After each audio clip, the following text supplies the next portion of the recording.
gonna start over. I'm gonna get more practice. Okay. Okay, start now. Actually, it looks like you're gonna get more practice. Alright, is it okay now? Okay. Hi, this is Andrew Davey from Let's Talk Nevada, and we're joined today by Sparks City Councilwoman and now a candidate for the Nevada legislator, Julie Ratty. Thanks for joining us. You bet. So, a lot of us are still processing the passing of Senator Debbie Smith. What compelled you to make this move and run for state government? So I'm glad that you bring that up because I gotta tell you that so Debbie Smith was a friend and a mentor, and this whole process of kicking off this campaign is actually really still wrapped up in the grief of her passing. They're so intrinsically linked that that is just the reality of kicking off this campaign. We've got folks coming up and saying congratulations, and I'm like, I'm just not really sure that I'm in the congratulations space now. I really still wish that Debbie was here to run this. Well, she wouldn't be running; she'd be midterm, but that she was here to fulfill this term. So. The family and Debbie's family and actually a couple of other people contacted me and asked if I would be willing to step up to complete her term, and I gave it some significant thought. Obviously, it's a big responsibility, and at the end of the day, I felt like it was the right thing to do for a number of reasons. Debbie and I do share a lot of passions. We care a lot about the same issues. I think we also share an approach to governance that is pretty inclusive. While I'm a strong Democrat and believe very much in the values of the Democratic Party, really I've had a political career that's been all about reaching across the aisle and working with folks to get something done. And Debbie was very much that way as well. For the last number of years, I've worked with the Girl Scouts, and it's been my day job to empower the next generation of women leaders. And we're telling young women, when opportunities to lead are presented to you, the right thing to do is to lean in, to step up, and to offer what you have to the world. And so it felt like if I didn't do that same thing, that I wouldn't really be living the values that I've been teaching for the last 6 years, and wouldn't be really true to myself. So that's kind of how we got here, but it's all very new still. And so we're gearing up the campaign, and we're getting ready to win District 13. So, should you be elected to serve in the state senate, how best do you think you could carry on the legacy of Senator Smith? So I think a number of things. I mean, my approach will definitely be about bringing stakeholders in. I think that that is very much the legacy of Debbie Smith. It's about making sure that folks have a voice at the table, and oftentimes folks who haven't had a voice before get a seat at the table. So whether that be low-income families, or whether that be teachers, or whether that be state workers, or whatever that looks like, to make sure that their voices are heard and that they're part of the solution. Always looking for a win-win. I mean, you can't always get there, but sometimes you can. Sometimes if you get a little bit out of the playbook and look for real solutions that will really help people. So that would be part of my approach. And certainly, we're going to care about the same issues. So I'm very passionate about health and human services. I'm very passionate about education. And so I think those are going to be the places I'll focus. Yeah. Well, I remember one issue Senator Smith worked on, perhaps will turn out to be one of her hallmark issues, was in education funding and ensuring schools and teachers and students are taken care of. I remember her push 2013 and then again last session for school bond rollover. Absolutely. Yet, even with some progress being made there, we're seeing Washoe County School District still needs more money just to maintain schools and build some new schools. With what's being called the Tesla boom coming. Sure. I know there's a proposal being pushed by some local business groups and education advocates to raise the sales tax. How do you feel about how that initiative is developing? Okay. Yeah, so Debbie was incredibly instrumental in making sure that there was a possibility for Washoe County. So Washoe County is the only district in the state that does not have a source of funding for capital and maintenance projects. Mm-hmm. And that is really the problem. Now, she worked very hard to get to a permanent solution, and the bond rollover was a brilliant idea for a Yes. short-term solution. And we really have been able to put that money to work. So in my city council role, I sit on an oversight committee that has local elected officials that oversees that bond money and how it's been spent. So I know firsthand, personally, that money was put to good use in our schools. Yeah. But it was unfortunately a fraction of what the Washoe County School District needs to bring its schools up to the level that our students deserve. So she then pushed through for some help, and the Washoe County Commission had an opportunity to solve this for our community and took a pass. So that didn't work. So then she came at it again, and I think this is a way where Debbie and I will be similar. She's persistent. Yes. And so she, she was able to help push through the opportunity that we have before us now, which is to put a question on the ballot and ask the voters if they're willing to support raising some more taxes for school capital needs. I am absolutely certain that the need exists. I've looked at the numbers, I have toured the schools, I know the need, and sitting on that oversight committee for the last 7 years, there is absolutely no question that we need to have a stable source of funding for our schools. So, and it's not, if people get confused, because we made some great progress in education last year, I'll get to that in a moment. yeah, but it's all programming, it's all Yes. teachers and books and programs, and it is not buildings. So we still need to solve the problem of buildings and facilities. So I think it's off to a good start. They're starting with a Save Our Schools message. I attended the first meeting last week, and we've already had a significant pledge of a $100,000 gift to kick it off by a local developer, which is great. So I think that we have a good shot. The public needs to understand two things. One, that the money last time was for programs, teachers, books. It was not for buildings.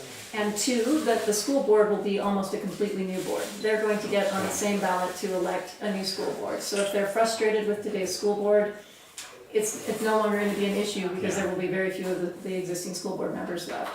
And I believe our community will step up because there's such an important need. It needs to get done. The only concern I have, I'm not thrilled with the tax that they chose. The sales tax. Yeah, unfortunately, a sales tax is our most regressive tax. It impacts our lowest and middle income families the most. But that said, if you really look at the numbers, it's still a very small amount per month. And if you look at the benefit to low income families, which is a better school system, a better education for their children, I think that outweighs that. So I'm excited. I'll be working to get it passed. Now, since you mentioned a little earlier, we might as well get to the big enchilada.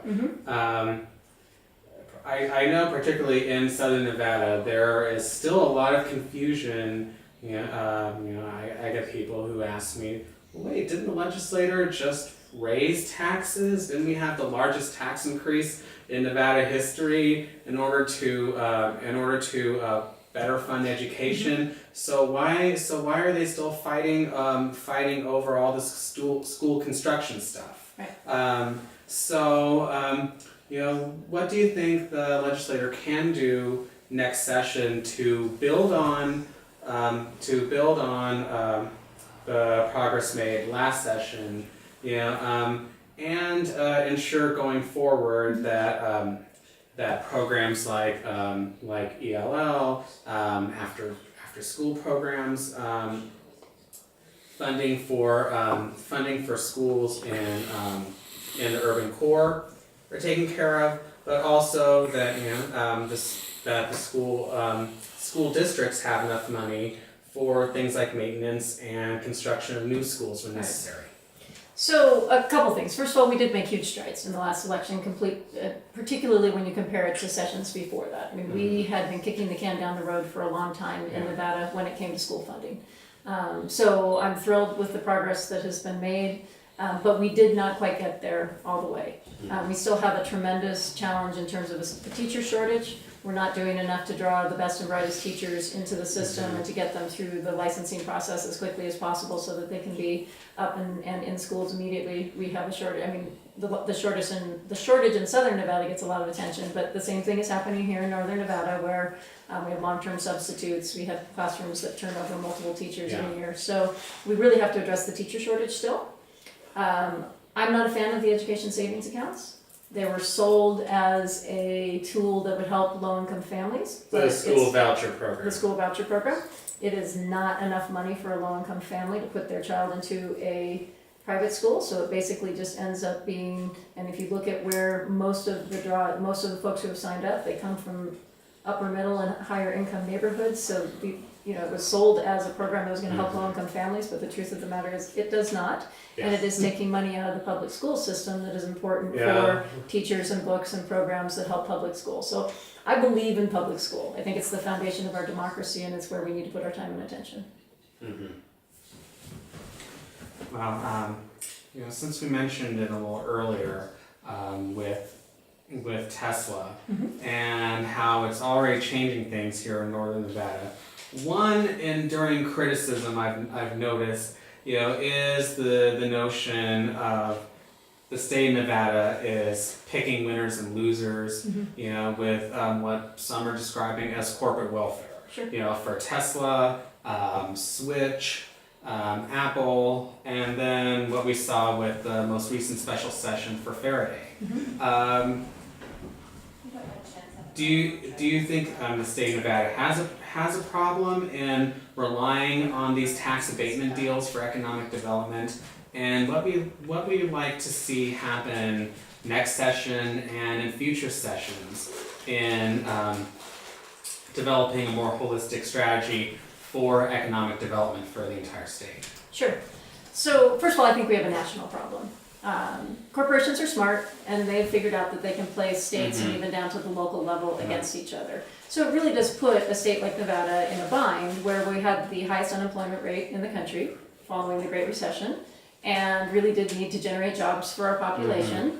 But every other state in the union is doing incentives, they're doing these things that, as you say, have been described as corporate welfare. And so it really does put your legislators and your governor in a catch-22 of are we gonna play the game?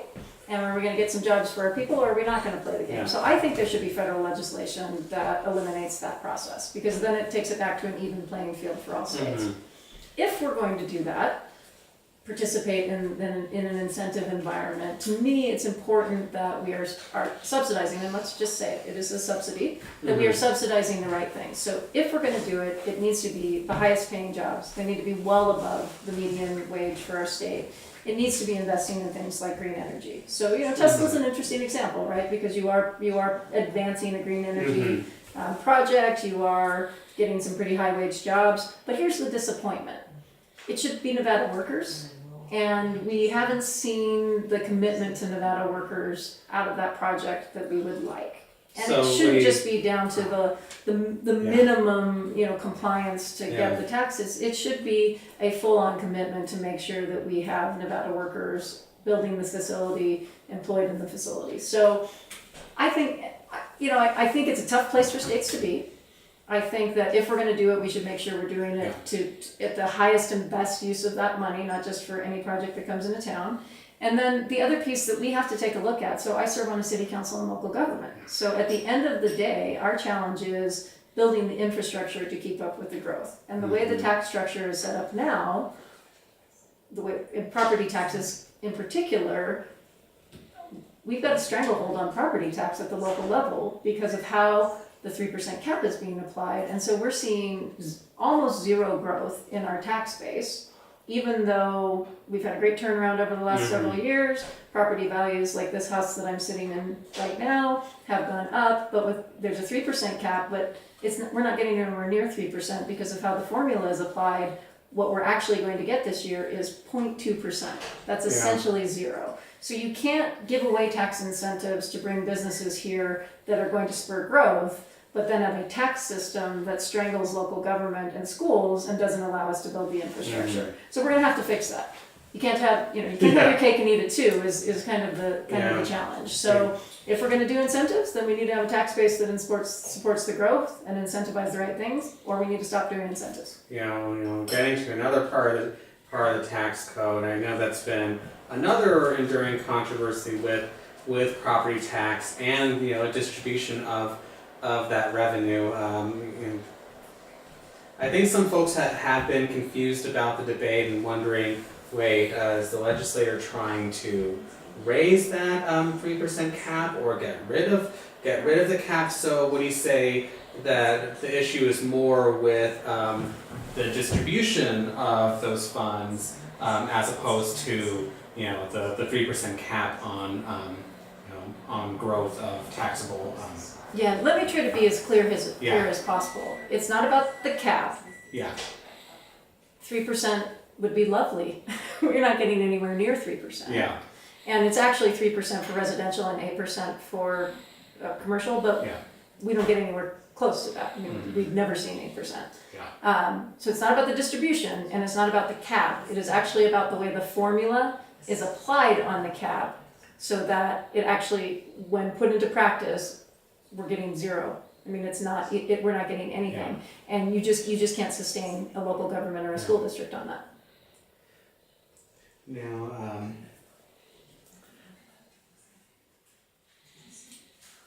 getting to another issue that's been getting a lot of attention lately. Last session, the legislature, they passed, I believe it was SB 374, dealing with net metering for rooftop solar. Right. Which then led to the Public Utilities Commission's decision in December on net metering, something that may result in a ballot initiative to overturn it. Certainly a lot of consternation over that. Do you think there were some mistakes made in the designing of that legislation? Do you think the legislature should revisit this next session? As we're talking about renewable energy and how better to promote renewable energy development in the state. So I absolutely believe that we need to revisit it next session. Yeah. And actually, it's getting revisited now. So there's a task force. My hopefully future colleague Pat Spearman, Senator Spearman from Southern Nevada, is